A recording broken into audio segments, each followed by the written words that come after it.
Hey, everybody, welcome back to DC Junction. I'm Mike. And this is Matthew. All right, we are. It's okay. So if you didn't see the post on social media, Peacemaker reactions coming Monday. Just because there's enough other stuff going on, I need the weekend because the things. Just because things. We were going to talk about some other stuff this week anyway, but obviously James Gunn had other plans, so we'll talk about that later. First and foremost, please make sure you're subscribed to the channel if you haven't already. We're getting so close to 500. Not really. We're getting close to 400, but we're getting there. And if you haven't already, follow us on all social media at DC Junction. In the meantime, let's get into this. I don't know where I want to start with this, Matt. I don't know where to start today because this James Gunn through our plans completely. I think we're going to start with Clayface today. I think I want to start with Clayface today because that's okay. That one's been around because we're recording this Wednesday night. This is dropping Friday. We're playing a little bit of catch up. So a lot filming has begun on Clayface. Yes, and set photos galore. We're learning a lot from these set photos. We're learning that obviously we're going to be in Gotham. We're dealing with the GCPD. We've seen a map of what Gotham looks like in the DCU, and we've seen a few tiny glimpses of our star's name, who I don't have in front of me, with some bandaged face. So we're I think what they said is true. We're leaning into the body horror origin aspect from Batman the Animated Series in some way, shape, or form with this story. You've seen these set photos, right? I've seen a majority of them. Yes, I saw the map. I saw this. I haven't seen anything of the dude, but I saw the other stuff. It's not much. Mostly it's just, I'm seeing if I can pull it up right here real quick. Just some real quick shots of him like in a hoodie, in a gray hoodie, and his face has like almost like just like a weird makeshift mask of some sort. Not like the kind you use for mocap. It's like clearly he's like Darkman. Actually, yeah, it's very Darkman. It's incredibly Darkman. Take the rabbit. Yeah, so you are not far off with that. But yeah, I mean, so this is happening. I mean, again, the DCU is underway, and this is our first Batman adjacent project in the DCU that we're getting. How does that? I mean, this channel started as a Batman centric thing. We're finally getting back to where we might be able to bring back some Batman focused programming. Hint, hint, hint, hint, hint. How does the Clayface stuff? How is this making you feel just as a fan, as a Batman fan, dude? I mean, so given the track record of what James Gunn has done lately, it's got to be good. I'm not saying it's blow your mind great, but his whole thing about the script has to be this, the fact that this is your first thing, and it wasn't part of his announcement. Like when he did the announcement, he did say this isn't everything, but I don't think Clayface was even in his mind. So the fact that somebody pitched him something that made him go, yes, let's do this. And then the fact that it started rolling really, really fast after Superman came out and was a success, not a blockbuster, but a success. A happy making success. Yeah, I think this is really cool. Look, they did the same thing with the other DC EU, where you had a Batman vs Superman movie, and then you had the Suicide Squad.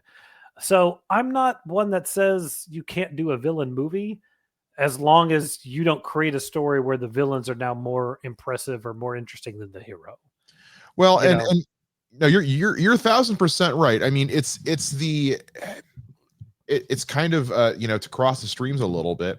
One of the biggest complaints people had about Marvel, especially in Phase 2, was the villains were just there to be villains, other than Loki or like Red Skull. The villains were just kind of there to be villains.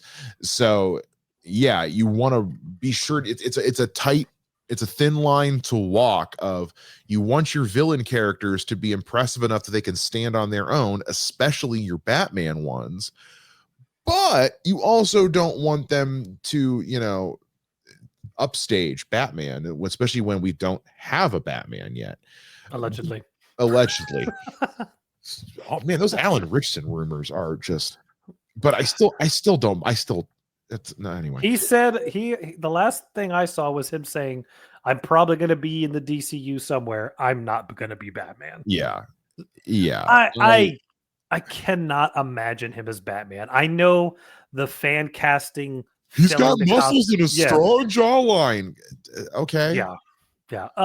I like him anyway, but that's not over here. Yeah, but no, I think we've said several times on this show, like a good way to build the prestige and to aura farm Batman, as it were, is with his villains and his ancillary stuff. We saw that with Creature Commandos.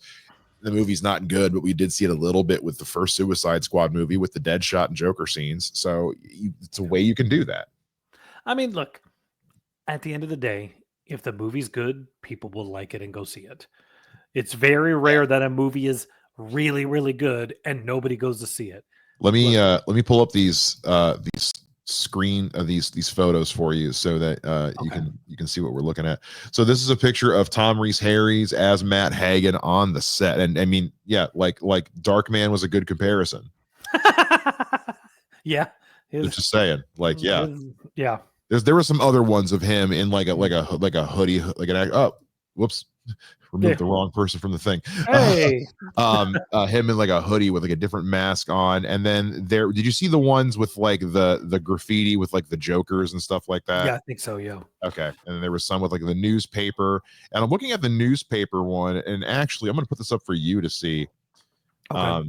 In the one corner on the top left, it's a little hard for you to see on StreamYard, but right here where I'm circling with my mouse. That kind of looks like a fucked up Clayface face. Yeah.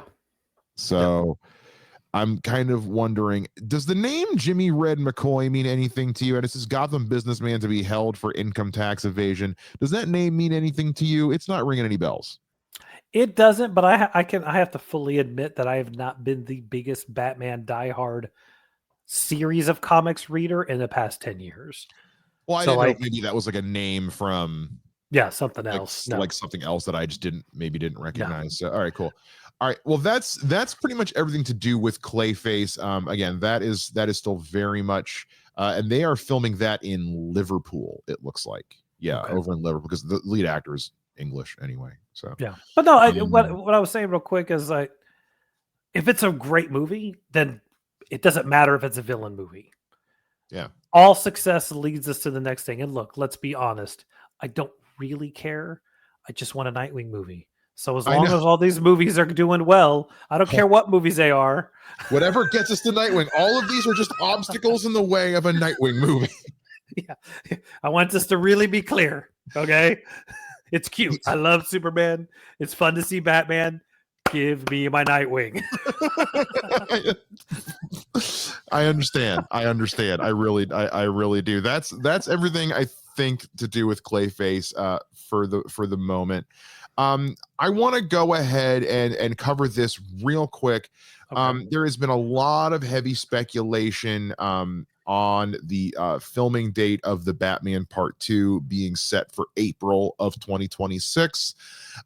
Colin Farrell has said that he has read his pages for the script. He said he doesn't have a lot to do, but he said what he has read is, quote, extraordinary.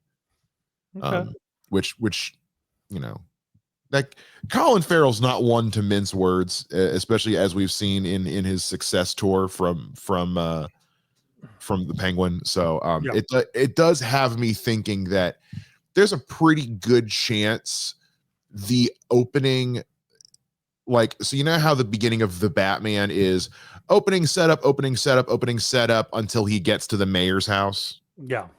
I have a feeling the beginning of the Batman Part 2, all that opening 10 minutes of setup is going to be him settling the repercussions of the Penguin and then getting to the meat of the actual movie. Yeah. It's kind of my prediction. So, well, and you really think about too, like, he's not in the Batman that much either. No. He's still one of the main villains, but he's in what, maybe 20 minutes, maybe 25? out of the whole movie, yeah, I think 25, 30 minutes. So even if he's, depending on what other things are going on, that doesn't mean he's not the main baddie.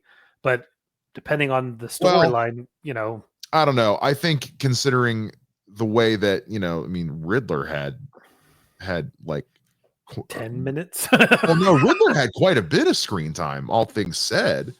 When you look at all the time he was actually on screen, both like in videos and streams and everything, I mean, he still had quite a bit of screen time. Not as much as Pattinson. Not even close, but I don't know. I think we're speculating based off nothing right now. So anyway, let's go ahead and get into. I want to save our big breaking news for the end here.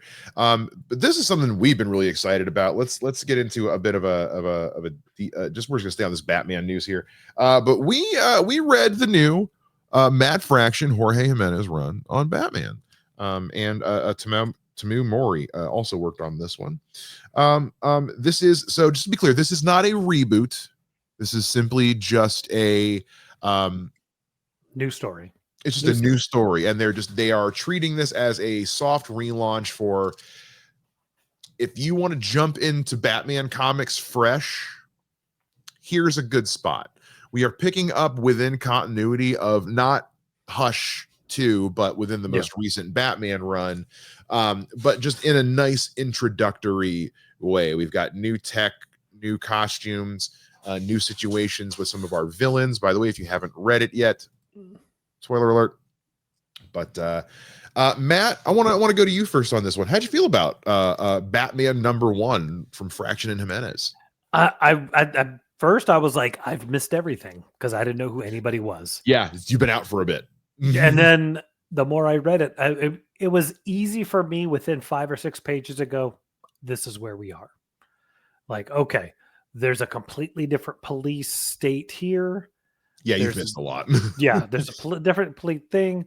I had that moment of like, oh, he's a hologram. Because I was like, why is he in the Batmobile? I don't think he's a hologram. I kept going back and forth on it. I think he's struggling. Yeah. I think he's struggling. I think you're right in that this is a really good, if you haven't read Batman in a while, it's going to take you 5 or 10 pages to get traction to know where everything is, but then you're going to be fine. And the whole storyline of Killer Croc possibly reverting to being human. I don't know if so much reverting to being human as it is just like his consciousness itself is like it's resetting in a way. Yeah, even with either way, whatever his brain is coming back, he may, I don't know. I think that's an interesting, because usually you go the other way. Mm-hmm. So having Batman be like, no, he doesn't change, but for you, I'll try and do this. I thought was really cool. And then my favorite scene is the like, I'm, hey, I'll help they fix your head. What about you? Your head needs fixing. I'm fine. He's like, yeah, sure, Batman. Yeah, okay. Whatever you say, dude. That's why I think like that's what has me thinking that's not a hologram. That has me thinking that Batman's struggling. That's I think for me that's like subtle, not so subtle foreshadowing for Batman's not dealing with Alfred's death well. Because it's been because I think Nightwing addressed that a little bit more. Yes. Especially in recent runs, but yeah. But no, I thought it was really good. The art is fantastic. Jorge Jimenez, good gravy. Give him all the awards. God, this is just, just the designs are so cool. The designs are so cool. There's obviously some inspiration from like Matt Reeves and Batman Beyond and all kinds of recent runs, kind of all merged into one. We've seen preview. We get a look at what I guess Tim Drake Robin is going to look like, as well as what Damian Robin is going to look like. Like this is some really cool designs, some very cool looks that harken back to the old school classics in a way, but still feel modern somehow. I think we said this when we first saw the previews for this. Like, if this is their pitch for the cinematic version of these characters, I'm in. Yeah, these are cool. And I'm a big fan of the I don't like an all black Batman. So I know. if you see this and someone goes, okay, maybe we should try this, and not, well, I'm not going to go there. My point is, the blue and gray, I've like not bright blue and gray. We don't need to so much go back to like 70s Batman, Sure, but not black. I would like not black. Well, what I also appreciated about this was when you look at how Gotham has always been drawn in the past, he needed to always be black because Gotham was always just perpetually in darkness. This Gotham, while it is still dingy, much like Matt Reeves, there's still like lots of bright colors going on. So he doesn't stand out as much with the blue and the gray and the yellow. He kind of almost blends in. And we saw from Jorge's like preview art and all that, like with the cape, it's like he can still very much operate in the shadows, but this is a Batman who's less about being a creature of the night and just being the detective crime fighter. You know what I mean? We're kind of we're past the creature. He's still the Dark Knight, but we're past the long Halloween creature of the night side of things. Yeah, and I thought, but I really did. Ultimately, like I'm intrigued. I'm down for the next couple issues. Good Batmobile. Yeah, Batmobile, super awesome. Batmobile. Get these toys going quickly. Give them to me. No, seriously, I want these toys immediately. Yeah, this is excellent. Yeah, so if you guys haven't picked up the Matt Fraction Jorge Jimenez Batman #1, please do. We'll get caught up on Absolute DC in October. I think we'll give that one a bit of time to, because we all right. So James Gunn decided we needed to talk about Superman some more. So I guess actually we should probably just make this the Gunn show the rest of the episode. James Gunn posted on Threads today that Man of Tomorrow coming 2027 with art by Jim Lee.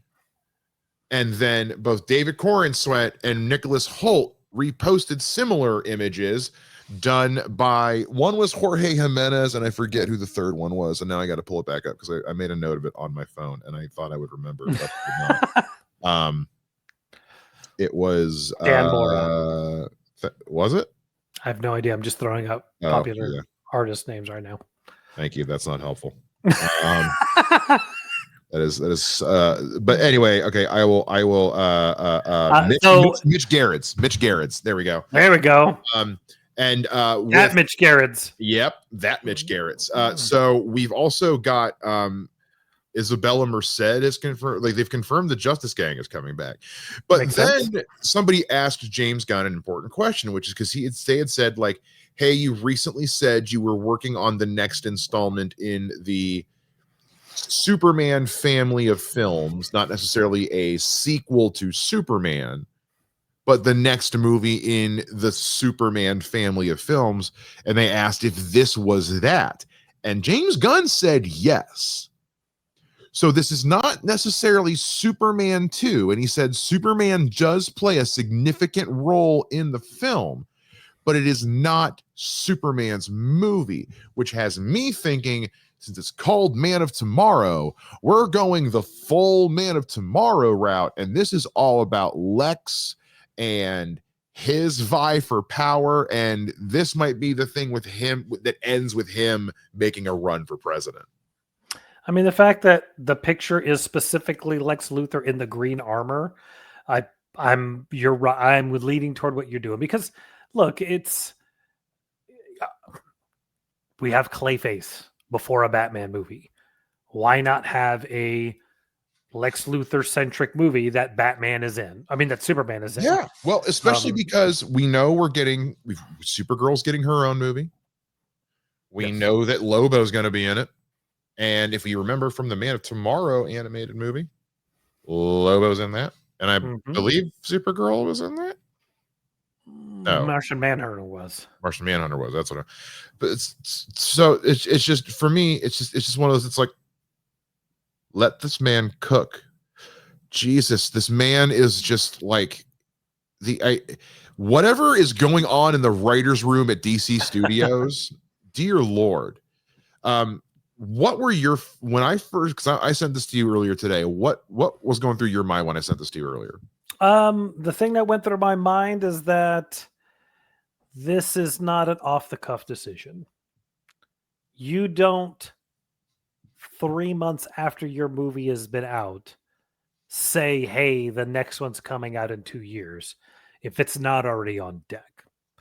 I feel like he probably did what I kept getting mad about David Goyer and Zack Snyder doing with Man of Steel, which is like, look, if the movie's a success, you want your finger hovering over the button to go, and the next movie's going. Yeah.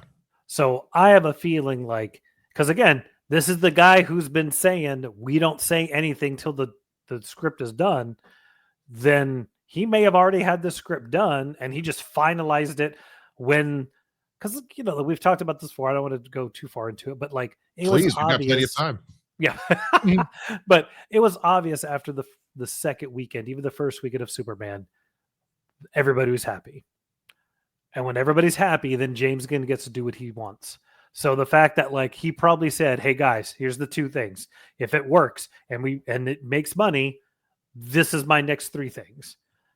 And then when it kept doing well, they finally were like, "If you've got the script and you like the script, pull the trigger now. Let's go."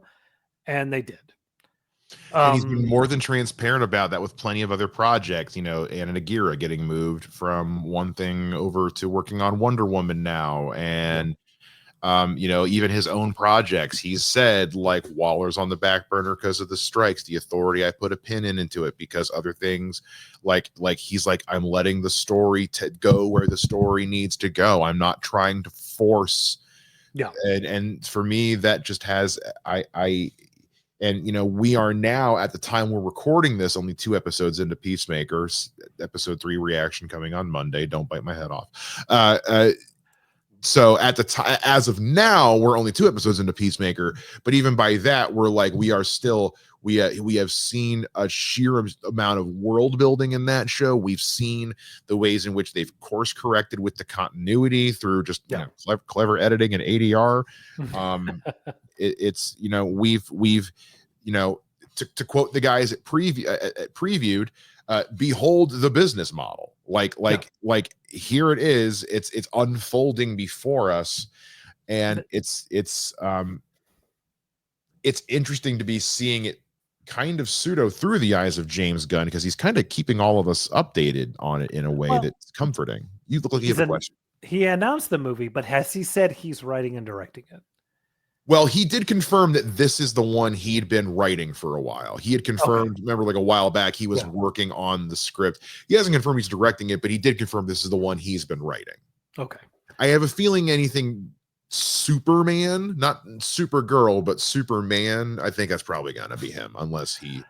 And it's possible. Especially considering, it's like he knocked it out of the park with the first one. Yeah. I think my own concern is probably a strong word, but no, please. He still is supposed to be running this company.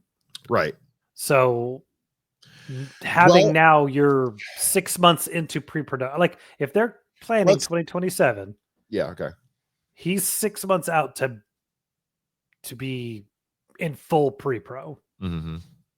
You know what I mean? And then he's going to have to shoot, and then he's going to have to be, he didn't say, when did he say 2027? When? Let me see if I can find the actual. Let me see the actual date. I think he put a month, but July 9th, 2027.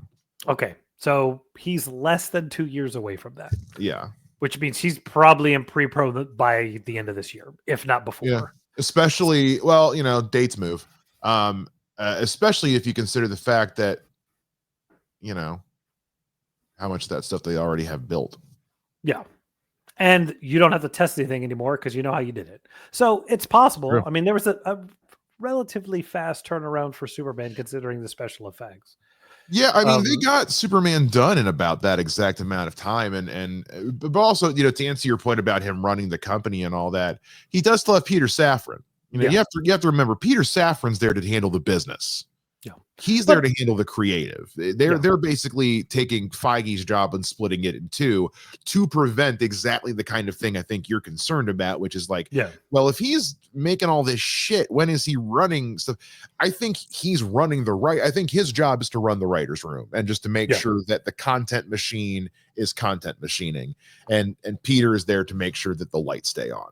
I think I think it's a good assessment, but I will stick with my guns of like, he did not just start writing the script when Superman was successful. Oh, no. He was just, I think when he said, I'm working on it now, I think that was his way of saying, I'm almost done with it now. Yeah. Like, this is my 8th draft. I'm finalizing it. Yeah. It's to harken back to what you said earlier. Zack Snyder should have had a Man of Steel 2 locked and loaded and ready to go. Yeah. And even if it's not successful, then you don't pull the trigger, but you have it on deck. You just have it ready to go. You have a plan, because it's not like this is like your indie film passion project. It's Superman. You're playing. You know, you have a plan. Yeah, and take it or leave it. Part of what helped the MCU is there was no gaps. Like they didn't give and. There was 1 year, there was like 2 years between, and then it was like 1 year between. Then it got to the point where it was like 6 months, and you're just going and going. But so James Gunn has even himself said they are locked into a plan of like, just this many a year. That's it. We're not quality over quantity. We're not trying to meet a quota. And even, as we've said before, Kevin Feige has come out and said Marvel has made the same decision. That they're what are you laughing at? I thought you were like, are we playing this game? But yeah, it's the idea of quality over quantity. I think we're getting to that, and James Gunn has been very upfront about that. Yeah, since day one. So not to be this guy, but I'm gonna toss it out there. Over or under, we get a Batman casting announcement before the end of the year.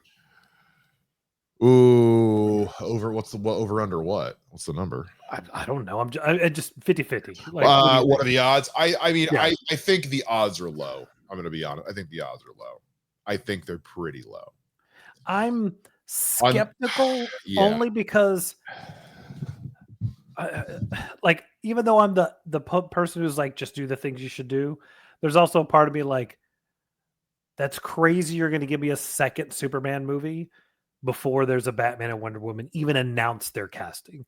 That's crazy. I don't think it's that crazy. I really don't. Given the current landscape, it's not. But I think there's part of it goes like, it's just different. It's just not what we would do. It's not what it's not what the average person would do. But I also dare say that's kind of why you don't do it, because we've tried it that way. Well, do you think then, let me ask you this. Do you think they wait until after Matt Reeves' Batman comes out before they announce their Batman? I don't know. I really don't know. Because everything with Matt Reeves, the Batman, I mean, people are just now reading the scripts. You know what I mean? Well, I just meant more like after the movie comes out. Like, you think you're going to wait another 2 years before we get a Batman? No. I think, I don't know, man. I don't know. This is uncharted territory. This is really uncharted territory. I think I don't know, man. I think he has a cameo in Clayface the way he had a cameo in that Dr. Faustus. I think something. Yeah, I think they're just going to continue to aura farm Batman in some way, shape, or form. But I don't.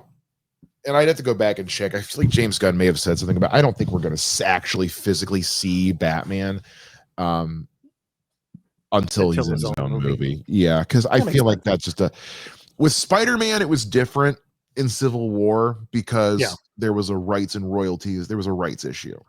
That was different. This is Batman.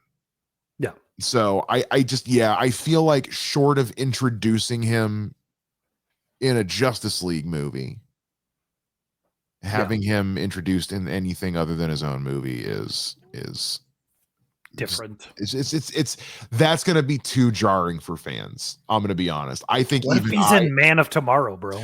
I will punch you in the teeth so hard. Don't BVS this shit. No, not like that. Movie, but don't. No, I know what you mean. Dude, if they just... The only way I could see that working would be if they announce the casting and that's the setup for Batman. But I don't, it's too hard to say. I mean, it's just I have the dream that somebody would just pay, like, shot for shot remake the Bruce Timm, Paul Dini, Batman Superman's World Fight. I want it so bad. We all want it so bad. We are all like salivating for the Paul Dini World's Finest done live action, especially now that we've seen what this DCU looks like. Yeah. Of course I want that more than anything. You see David Cornswood saying that, you know? You're crazy, but I think you were stupid. I know Robert Pattinson is not the DCU Batman, but can you imagine the line of Puddin'? At this point, it probably is. Yeah. Or I never actually said I wasn't Batman. Like, yeah. Or the whole, what's it called? The thanks. Thanks for helping, Batman. We couldn't have done without you. And he'd just be like, I know. Just stares at that. That weird long pause he would do. I want to go back and watch that now. It's so I know. I'm watching it tonight. Oh, good. I was going to start watching Alien Earth tonight, but I might watch. I haven't started that yet. Did I send you that post where someone's like, the way he flexes, I'd never let Batman anywhere near my girl. Yeah. Did you see, this is completely off topic. I think I said this to you. It's a comic panel from where Batman's got like Barry Allen up against a wall, and he's like, if you won't deal with your rogues, I'll deal with them for you. And in the very next panel, Barry is in his suit, and he's just like, let's be clear. You touched me because I let you. Yeah. Let's all never forget that that the Flash is the most powerful hero of the DC universe, but that's another conversation for another day. Look, man, the DC train is just continuing to roll over at James Gunn Station, and we're all there for it. I mean, this is what we wanted. Like, well, what we really wanted was for Superman to do $1 billion, but but it across the board for all the things. Warner Brothers is loving it, and they're going to let James Gunn do his thing. If you don't like it, don't watch it. Tough. Like, it's happening. Like, whatever your opinion is of the movie, like, Warner Brothers likes what's happened since that movie came out. It's not stopping. And an important caveat to that too is we have been shown now over 3 properties, Creature Commandos, Superman, and Peacemaker, all 3 wildly different. Mm-hmm. So if you didn't like Superman and you were worried that Peacemaker season 2 was just going to be, it's just going to be all dumbed down and soft like Superman, 'tis not the case. So if Superman wasn't your bag, Creature Commandos wasn't your bag, hang on for a bit. There's a good chance that body horror Clayface, or drunken teenage Supergirl, or True Detective cop story Green Lantern could be more your bag. Yeah. They are, I forget who the writer was, but somebody said that in the writer's room at DCU, James Gunn is basically treating each movie like a graphic novel. He's saying, here are the characters, here are the things that have to stay the same. Have fun. Yeah. And that's, we just get good movies that happen to be about superheroes rather than good superhero properties. It's all cinema, Martin Scorsese. Let us know what you guys think down below in the comments. On your way down there, hit the subscribe button. We want to know, what do you think of the Man of Tomorrow news? Did you read the Matt Fraction Jorge Jimenez Batman #1? What'd you think of that? What do you think about the Batman Part 2? Should they announce a DCU Batman at the same time? What was the other thing we talked about? What did you guys think of the Clayface photos? There we go. Yeah, we covered a lot of things today. Let us know down below. Follow us on all social media at DC Junction. You can find me on social media at Mr. Mike Shea.